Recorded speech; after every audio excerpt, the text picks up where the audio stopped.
말씀 보겠습니다. 오늘 함께 은혜 받으실 하나님의 말씀, 요한복음 12장 37절로 50절까지 말씀입니다. 요한복음 12장 37절로 50절까지 말씀. 다 찾은 줄 알고 말씀 봉독해 올리겠습니다. 이렇게 많은 표적을 그들 앞에서 행하셨으나 그를 믿지 아니하니 이는 선지자 이사야의 말씀을 이루려 하심이라. 이르되 주여 우리에게서 들은 바를 누가 믿으며 주의 팔이 누구에게 나타났나이까 하였더라. 그들이 능히 믿지 못한 것은 이 때문이니 곧 이사야가 다시 일렀을 때 그들의 눈을 멀게 하시고 그들의 마음을 완고하게 하셨으니 이는 그들로 하여금 눈으로 보고 마음으로 깨닫고 돌이켜 내게 고침을 받지 못하게 하려 함이라 하였음이더라.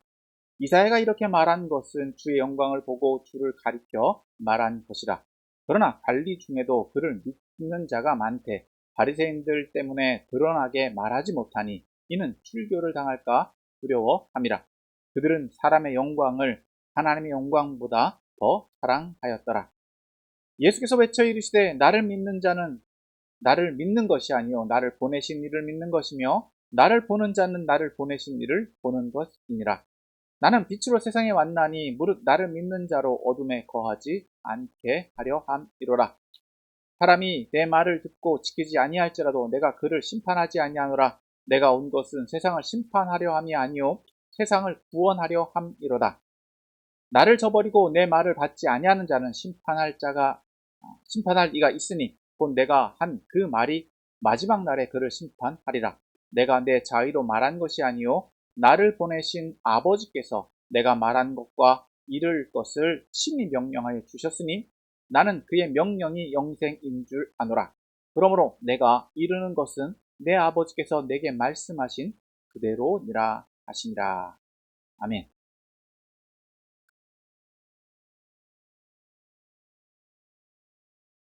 할렐루야. 한 주간도 세상 가운데서 승리의 삶 살다가 오늘로 거룩한 주일 그 앞에 나오신 여러분을 예수님의 이름으로 환영하고 축복합니다.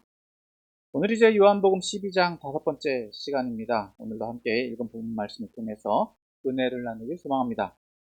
이제껏 살펴본 것과 같이 요한복음 12장을 다시 한번 구분해 본다면 먼저 1절에서부터 8절은 6월절 준비를 위해 베다니에 오신 예수님에 대해서 말하고 있고 또 9절에서부터 19절은 예수님의 예루살렘 입성 과정과 그를 환영하고 있는 예루살렘의 상황을 말해주고 있고 또 20절에서부터 16절은 예수님을 만나고자 하는 헬라인들의 방문과 이에 대해서 이제 예수님이 자신의 사역에 대해서 또 예수님의 말씀을 또 이제 정리해 주시는 것에 정리해 주고 있는 것을 말하고 있고 또 37절서부터 50절은 예수님의 공생의 사역의 의미와 또 예수님이 이 땅 가운데 오신 목적과 또 사역의 모든 의미에 대해서 말해주고 있는 것을 볼 수 있습니다.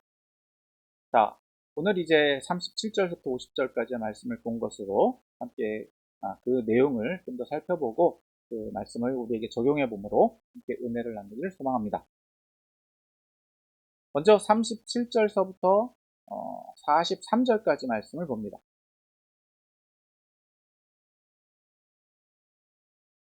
37절 말씀 먼저 보도록 하겠습니다. 37절 말씀은 이제 앞에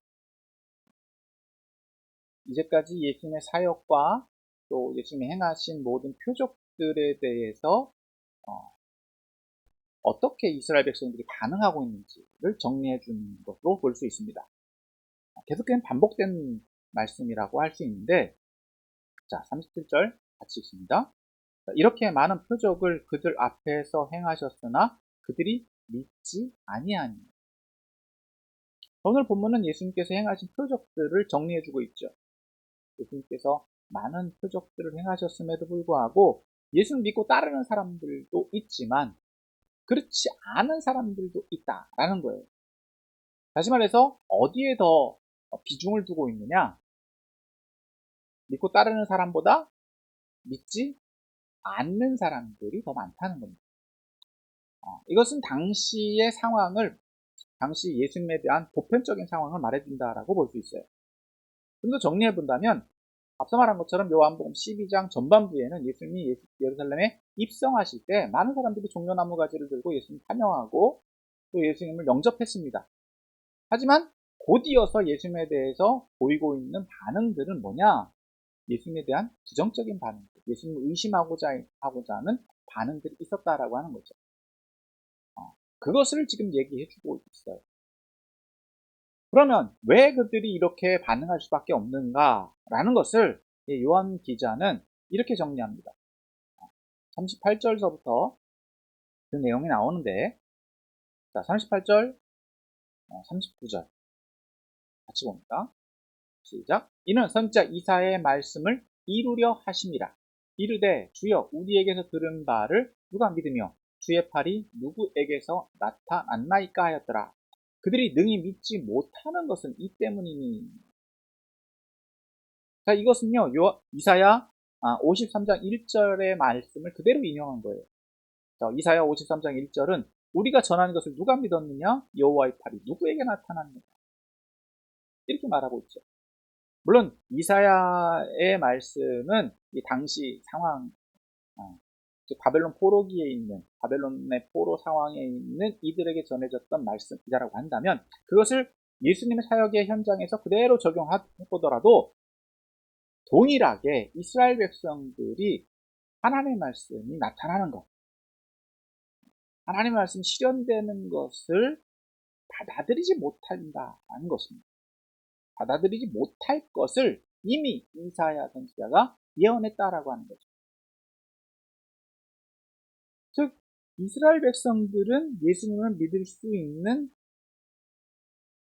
환경이나 또 그들의 상황은 예수님을 받아들일 수 없다라고 하는 것이 이미 전제되어 있다라고 볼 수 있는 겁니다. 그렇기 때문에 이것이 즉 이사야 53장 1절 말씀이 성취되었다라고 하는 겁니다. 어떻게 보면 참 안타까운 상황이고 이스라엘 백성들에게 있어서는 불행하기도 하고 아쉬운 상황이다라고 할 수 있죠. 부정적인 예언이 성취된다라고 하는 것, 얼마나 안타까운 일입니다. 자, 그래서 39절은 이렇게 말하고 있는 거예요. 그들이 능히 믿지 못하는, 이들이 이 조건에 부합되었다라고 하는 겁니다. 자, 이것에 대해서 요한 기자는 다시 이사야서 말씀을 인용합니다. 40절 말씀입니다. 40절 말씀 또 같이 읽습니다. 시작. 그들의 눈을 멀게 하시고 그들의 마음을 완고하게 하셨으니 이는 그들로 하여금 눈으로 보고 마음으로 깨닫고 돌이켜 내게 고침을 받지 못하게 하려 함이라. 자, 이것은 이사야서 6장 10절의 말씀입니다. 자, 6장 10절의 말씀 제가 말씀 또 공독해 드리겠습니다. 이 백성의 마음을 둔하게 하며 그들의 귀가 막히고 그들의 눈이 감기게 하라. 염려하건대 그들이 눈으로 보고 귀로 듣고 마음으로 깨닫고 다시 돌아와 고침을 받을까 하노라. 이미 이것 또한 예언되었다라고 하는 겁니다. 자, 이것이 이 말씀을 어떻게 요한 기자가 이것을 어떻게 적용하고 있냐? 자, 41절에서 말하고 있죠. 자, 이사야가 이렇게 말한 것은 주의 영광을 보고 주를 가리켜 말한 것이다. 자, 이사야가 이미 보았다라고 하는 거예요. 언제? 주의 영광을 보고 주를 보았을 때.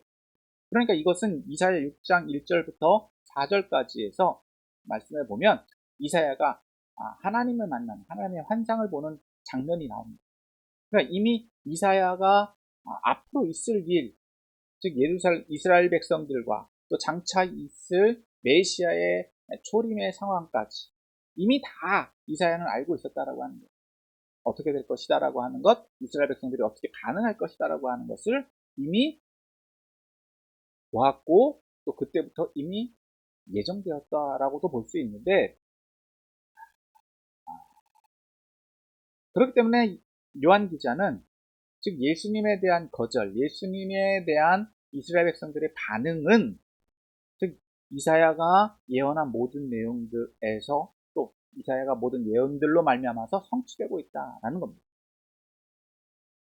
더 나아가서 42절, 43절은 조금 더 구체적인 상황을 이야기를 해줍니다. 42절 말씀입니다. 그러나 관리 중에도 그를 믿는 자가 많되 바리새인들 때문에 드러나게 말하지 못하니 이는 출교를 당할까 두려워합니다.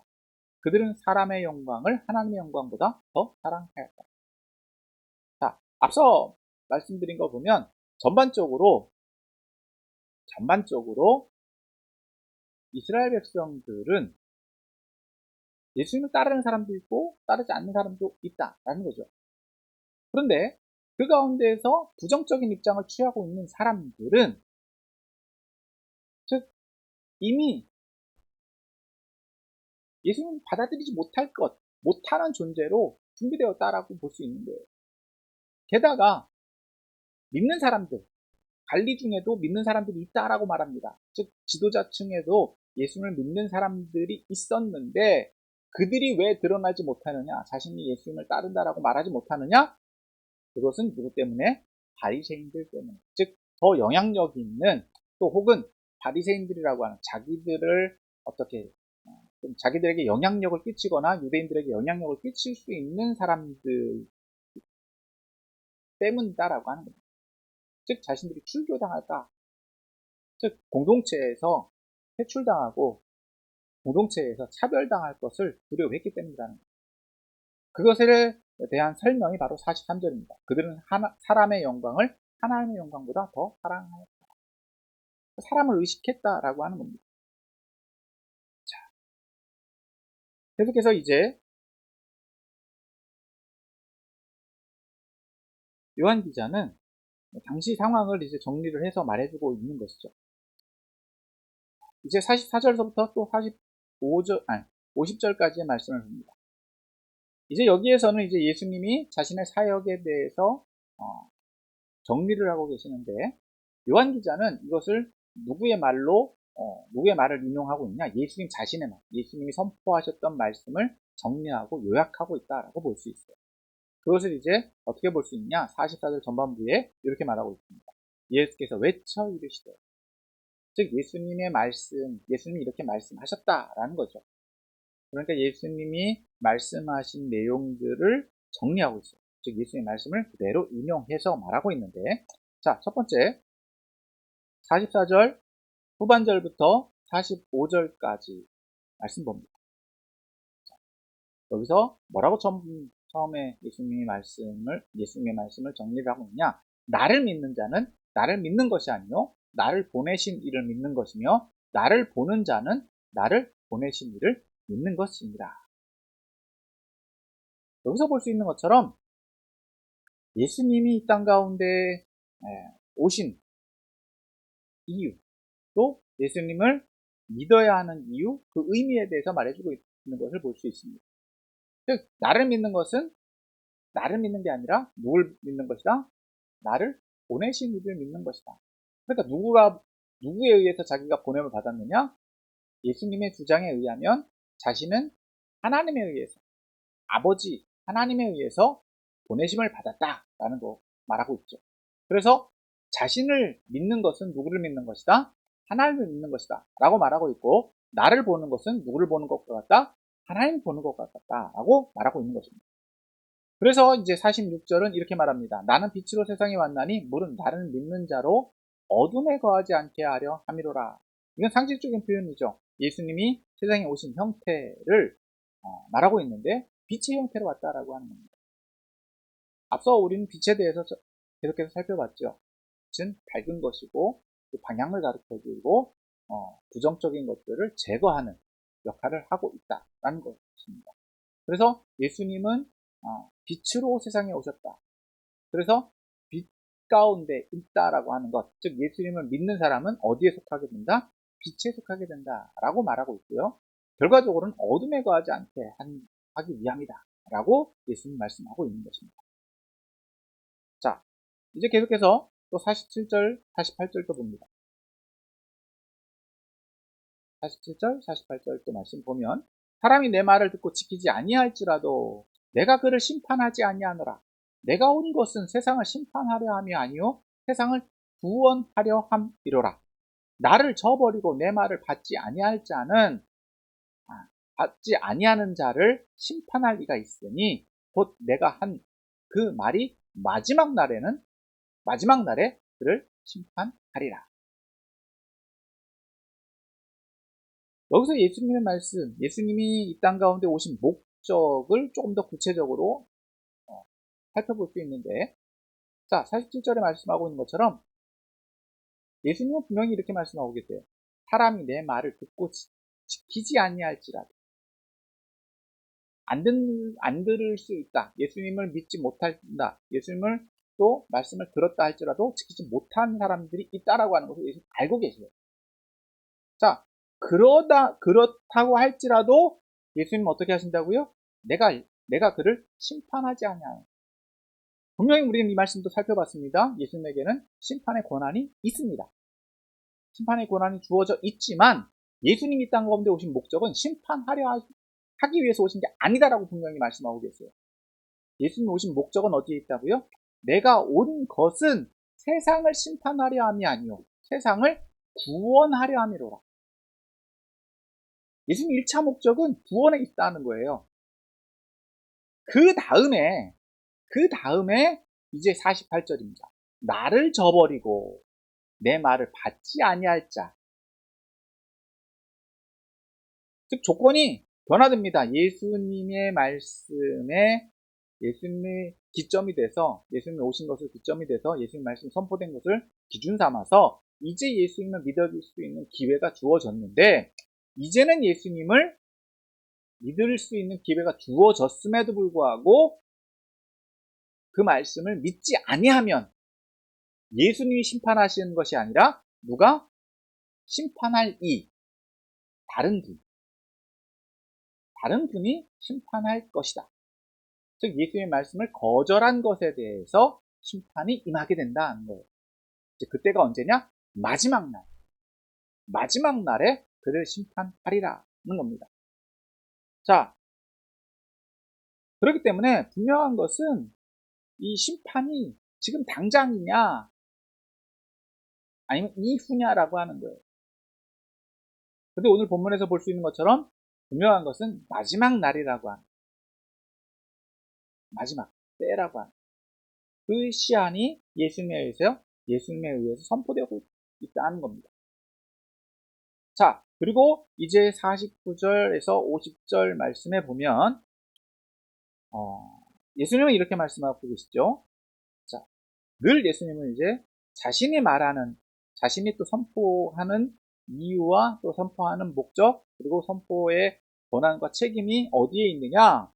49절에서 말하고 있죠. 내가 내 자의로 말한 것이 아니요 나를 보내신 아버지께서 내가 말한 것과 이를 것을 친히 명령하여 주셨습니다. 즉 예수님은 자신의 의지로 말하는 것이 아니고 누구의 명령 때문이다? 하나님, 나를 보내신 즉 아버지가 나를 보내셨다. 나를 보내신 그 아버지는 누구다? 하나님이다 라는 것이죠. 그 아버지께서 내가 말할 것과 이를 것을 친히 명령하여 주셨다. 즉 예수님은 자신의 의지로 말하는 것이 아니라 누구의 의지로? 다시 반복하면 아버지의 명령을 순종하고 있다. 즉 아버지의 명령, 아버지의 뜻을 실천하고 계시다는 거예요. 실행하고 계시다는 거예요. 그리고 결과적으로 아버지가 원하는 것이 뭐냐? 심판이 아니라 무엇이라고요? 50절에 말하고 있는 것처럼 나는 그의 명령이 영생인 줄 아노라. 아버지께서 원하시는 것은 심판이 아니라 심판은 필수 불가결합니다. 어쩔 수 없어요. 하지만 무엇을 주기 위한 것이다. 무엇이 더 크다고요? 생명, 즉 영생이 더 크다는 거예요. 그러므로 내가 이르는 것은 내 아버지께서 내게 말씀하신 그대로입니다. 예수님은 누구의 명령을 순종하고 계시다? 하나님의 명령을 순종하고 계시다는 것입니다. 즉 결과적으로 우리가 추구해야 되고 또 예수님의 말씀에서 발견해야 될 것은 바로 영생, 생명이다 라는 것을 다시 한번 말해주고 있는 것이고, 또 예수님의 사역의 총정리, 그리고 예수님의 사역의 모든 목적은 어디에 있느냐? 심판이 아니라 구원, 그리고 영생이다 라는 것. 자, 이 말씀을 가지고 오늘 저와 여러분들에게 적용해보면, 첫 번째 우리가 적용해볼 것은 믿음과 삶입니다. 오늘 본문에서 볼 수 있듯이 예수님이 예루살렘에 입성했을 때 예수님 환영하는 사람들도 많았죠. 또 여전히 또 예수님을 따르고 있는 관리들도 있다라고 오늘 본문은 말했습니다. 그런데 그럼에도 불구하고 여전히 예수님을 거절하고 예수님을 부정하고 심지어 예수님을 죽이려고 하는 사람들이 존재하고 있는 것, 그것이 당시 예루살렘의 상황이다라는 거예요. 그러면 왜 이런 사람들이 존재할 수밖에 없느냐? 이것은 이미 선지자 이사야가 예언했던 것이다라고 하는 거예요. 메시아가 임하더라도 이스라엘, 즉 이스라엘 백성들의 속성 안에는 무엇이 있다? 하나님을 거절하고 하나님을 부정하고 하나님을 불순종하고자 하는 이들이 있다라고 하는 거예요. 그것이 전제되어 있다는 겁니다. 이것에 대해서 하나님이 너무나도 잘 알고 계시다는 거예요. 인간의 성품을 너무나도 잘 알고 계시다는 거예요. 인간의 연약함, 부족함, 또 인간의 이런 파괴적인 것들, 하나님을 대적하고자 하는 것들을 알고 계시다는 거예요. 그럼에도 불구하고 하나님은 자신의 사역을 실행하고 계시다는 겁니다. 물론 환경적으로, 상황적으로 사람들이 자신의 어떤 믿음을 드러내지 못할 때가 있습니다. 온전히 말씀대로 살지 못할 때가 있어요. 또 심지어 어떤 상황, 어떤 자기 변명이라고 할 수 있겠죠. 자기를 합리화할 수 있는 상황들이 있죠. 그런데 분명히 오늘 본문에서는 이렇게 말하고 있습니다. 그것이 무엇 때문이라고요? 43절에 말하는 것처럼 그들은 사람의 영광을 하나님의 영광보다 더 사랑하여. 요한기자는 이렇게 정리하고 있어요. 다시 말해서 사회적인 불이익을 당할까봐, 차별을 당할까봐, 또 더 어떻게 보면 사회적으로나 환경적으로나 비교당할까봐. 이건 부정적인 입장이기도 하죠. 긍정적인 입장에서 본다면 더 책임이 주어지기 때문이다라고도 할 수 있어요.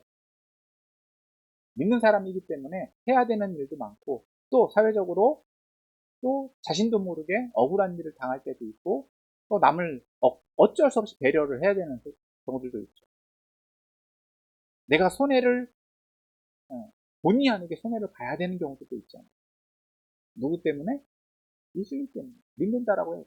안 믿는 사람들은 그렇게 사는 게 당연해요.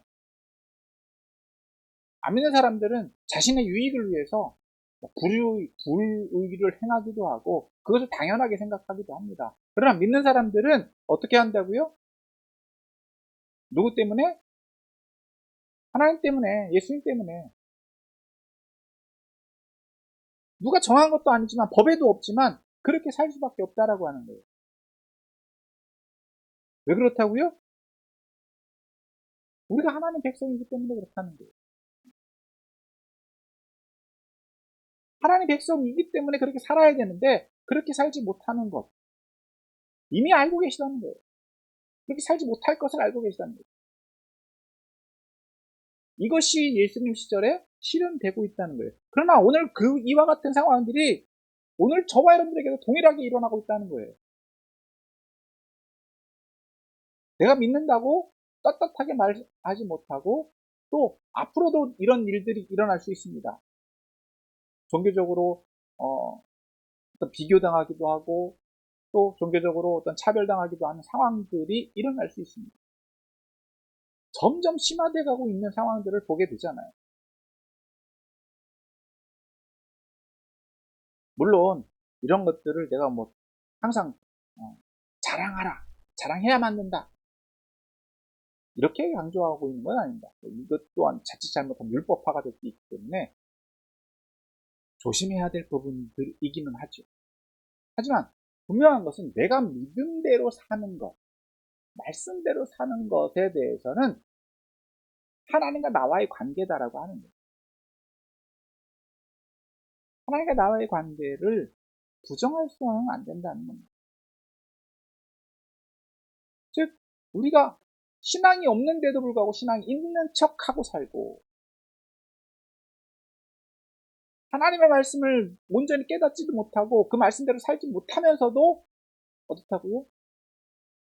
마치 나기는 떳떳한 것처럼, 잘하고 있는 것처럼 남을 비난하고 비교하고 그러고 있지는 않느냐는 겁니다. 그 모습들 이미 하나님은 알고 계시다. 사실 어떻게 보면 이사야가 예언한 이 말씀들이 오늘 저와 여러분들에게 동일하게 적용되고 있고 그것이 실현되고 있다는 거예요. 이것은 안 믿는 사람들, 즉 믿음이 없는 사람들, 이것은 기본적으로 당연하고 그 당시에도 전도는요 힘들었어요. 그럼 오늘날에도 전도는 당연히 힘든 건 당연한 거예요. 그것이 이상한 것이 아니다. 그런데 문제는 누가 더 큰 문제다? 구분을 해본다면 믿음 안에 있는 사람들, 당시 유대인들, 이사야의 말씀을 알고 있었던 사람들, 오늘날 저와 여러분들도 믿음 안에 있다라고 하는 사람들, 그런 사람들조차도 어떻게 될 수밖에 없다고요? 자기 합리화에 빠질 수 있는 경우들도 있다. 이것은 무엇과 같다는 겁니까? 믿음 안에 있다라고 하지만 실질적으로는 하나님에 대한 불신, 그것과 같다라는 겁니다. 자, 그럼에도 불구하고 두 번째 우리가 살펴봐야 될 것은 예수님이 이 땅 가운데 오신 목적과 결과가 무엇이냐는 겁니다.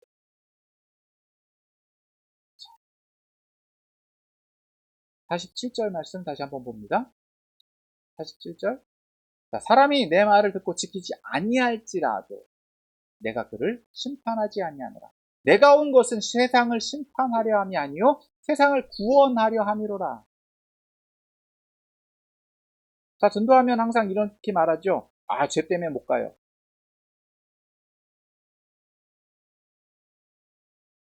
다른 사람들한테 해 끼치지 않고 착하게만 살면 되죠.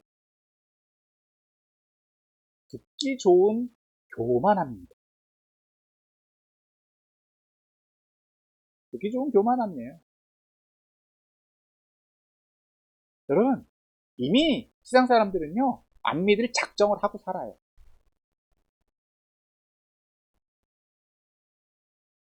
하지만 예수님은 그럼에도 불구하고 이 땅 가운데 오신 목적이 어디에 있다고요? 심판하기 위해서 오신 게 아니라는 거예요. 죄에 빠져 있는 우리들을 어떻게 하기 위해서?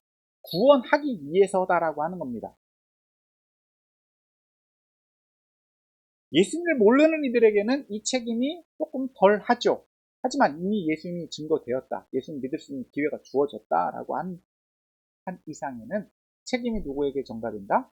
그들에게 전가. 물론 자기 의로 자기를 구원할 수 있으면 얼마나 좋겠습니까? 그러나 그렇지 못하잖아요. 이것은 믿음이 없는 사람들에게 전제되는 말씀이다라고 볼 수 있고, 두 번째, 믿음 안에 있다라고 하더라도 우리가 부족할 수 있어요. 완전히 온전히 순종하지 못할 때가 있어요. 그럼에도 불구하고 주님은 우리에게 기회를 주신다. 무엇을 주기 위해서? 영생을 주기 위해서. 즉 예수님께서 이 땅 가운데 오신 목적이 어디에 있다고요? 구원하기 위해서다라고 합니다. 우리를 구원하실 목적이 오늘 저와 여러분들과 동일하게 존재하는 줄 믿으시길 바랍니다. 근데 이것을 남용하거나 만용해서는 안 돼요. 분명한 것은 우리가 이 말씀 가운데 들어와 있는 이상에는 무엇이 적용된다? 48절입니다. 나를 저버리고 내 말을 받지 아니하는 자를 심판할 이가 있다. 우리가 믿음 안에 있다라고 할 때 또 예수님의 말씀을 증거되었을 때, 즉 믿음 안에 없는 사람들 또한 무엇이 적용된다? 이 심판이 그때서 적용됩니다. 언제? 마지막 날에. 분명한 것은 사람을 한번 죽는다라고 하는 거예요. 영원히 사는 사람이 없습니다. 언젠간 우리가 죽습니다. 즉 마지막 때가 와요. 그때는 무엇이 있다고요? 심판이 있다는 거예요. 무엇으로 말미암아서 예수님을 믿었느냐 안 믿었느냐가 1차적인, 즉 예수님으로 인해서 구원을 받았느냐 구원받지 못했느냐가 1차이고, 두 번째는 뭐냐? 말씀대로 그 말씀에 준하는 삶을 살았느냐가 2차입니다. 굳이 구분한다면 그렇게 될 수 있어요. 그럼에도 불구하고 주님께서 우리에게 요구하시는 건 뭐라고요? 구원이다라고 합니다. 그리고 두 번째로 영생이다라고 하는 거예요. 하나님께서 또 예수님을 통해서 우리에게 주고자 하시는 궁극적인 목적, 이게 뭐라고요? 영생이라는 거예요. 자, 이스라엘 백성들이 가나안 입성을 앞두고 모세와 여호수아를 통해서 이스라엘 백성들에게 율법을 지켜라 라고 선포한 것, 그건 뭐냐? 그들을 힘들게 하기 위해서, 어렵게 살게 하기 위해서? 그렇지 않다는 거예요. 내가 생명과 사망과 복과 저주를 내 앞에 두었다. 무엇을 취하라? 생명을 취하라. 생명을 취하라는 거예요. 말씀대로 살라라고 하는 거예요. 이 말씀이 동일하게 예수님께서 동일하게 선포했고, 오늘 저와 여러분들에게도 동일하게 선포되고 있는 줄 믿으시길 바랍니다. 생명이 있다라고 하면 생명을 취해야 되는데, 문제는 뭐냐? 취한 것으로 착각하고 산다는 거예요.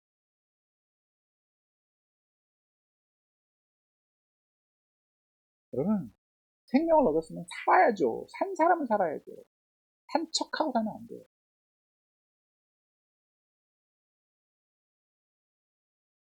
정말 생명력 있는 삶을 살아야 될 줄 믿습니다. 그러면요, 세상과 타협할 수가 없어요.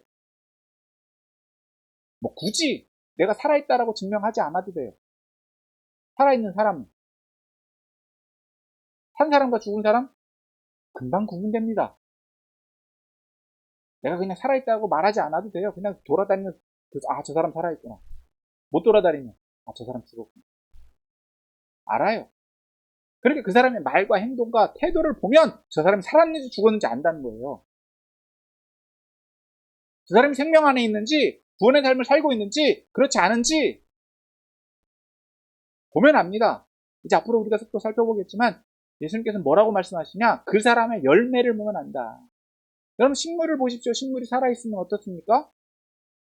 살아있는 식물들 열매 맺습니다. 꽃이 피고요. 잎이 푸르르고요.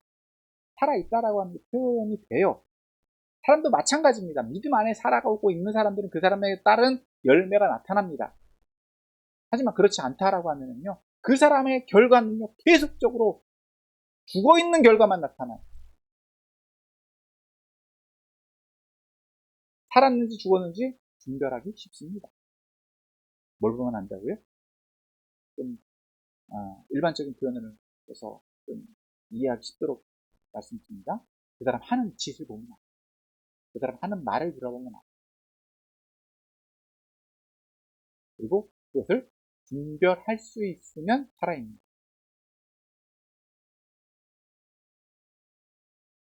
그리고 살아있는 사람은 말씀대로 살려고 합니다. 여러분, 우리가 분명히 알아요. 하나님 뜻을 왜곡해서도 안 되고요.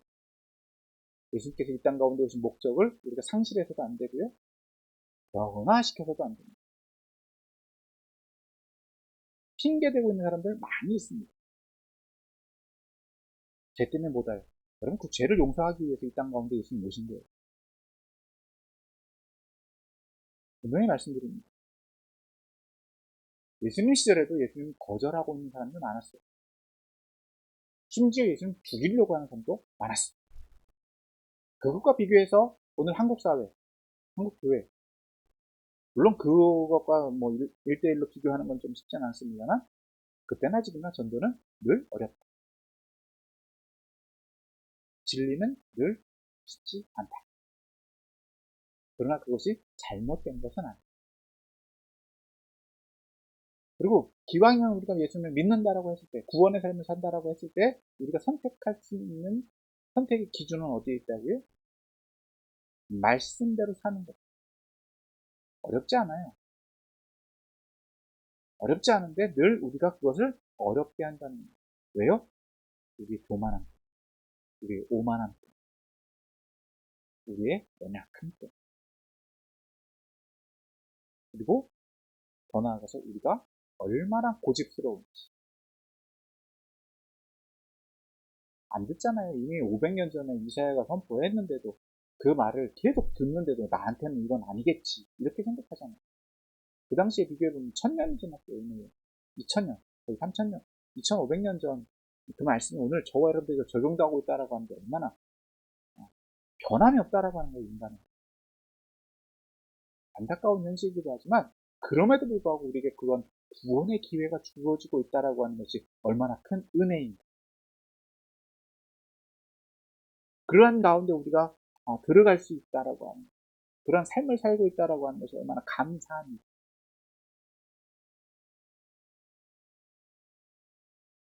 그러니까 우리가 살아있는 삶을 살아야 될 점 있습니다. 오늘 말씀 정리합니다. 오늘 본문은 예수님을 대하는 두 가지 모습과 예수님 사역의 의미와 결과에 대해서 말하고 있습니다. 이미 하나님은 우리의 수준을 알고 계십니다. 그래서 우리의 수준은 예나 지금이나 달라진 것이 별로 없다라는 것이죠. 그럼에도 불구하고 여전히 예수님 또한 구원의 계획 또한 변함이 없다라는 것입니다. 그러므로 우리가 기왕 예수님을 믿을 수 있는 기회, 함을 받았다라고 한다면 예수님 더 잘 믿어야 될 줄 믿고 또 더 나아가서 우리의 삶에 잘 적용하고 또 아직도 이 구원을 원하는 이들이 있습니다. 방법을 모르는 사람들도 있고 또 그들이 구원을 바라고 있지만 어떻게 해야 될지 모르는 경우들도 많이 있다는 거예요. 우리가 판단할 수 없습니다. 그러나 분명히 우리가 살아있다라고 한다면 살기 원하는 사람을 살려내고 또 삶으로 이끌어가야 될 책임이 또한 저와 여러분들이 있다라고 하는 것을 아시고 그러한 사명을 잘 감당해 나가는 저와 여러분들 다 되시기를 예수님으로 축원합니다.